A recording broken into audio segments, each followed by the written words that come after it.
আলু চাষে কীটনাশক ও সারের ব্যবহার কমানোর প্রতি তাগিদ দিয়েছেন কৃষি ও স্বরাষ্ট্র উপদেষ্টা লেফটেন্যান্ট জেনারেল অবসরপ্রাপ্ত জাহাঙ্গীর আলম চৌধুরী। দুপুরে রাজধানীর বসুন্ধরা কনভেনশন হলে আয়োজিত আলু উৎসবে প্রধান অতিথির বক্তব্যে তিনি এই আহ্বান জানান।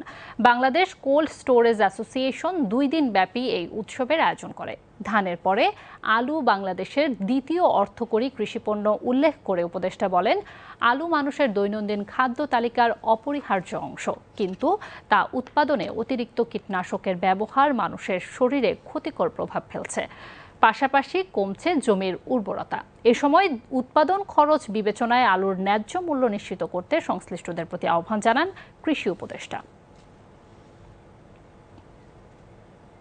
বিশ্বের সপ্তম এবং এশিয়ার তৃতীয় আলু উৎপাদনকারী দেশ হওয়া সত্ত্বেও বাংলাদেশ পরিকল্পিতভাবে আলু চাষ হচ্ছে না। অন্যান্য দেশে খাদ্য শস্যের তুলনায় আলুর হেক্টর প্রতি ফলন প্রায় 3 গুণ বেশি। তাই দেশে ক্রমবর্ধমান জনসংখ্যার খাদ্য চাহিদা পূরণে আলু ফসলে চাষকে অবশ্যই অগ্রাধিকার দিতে হবে।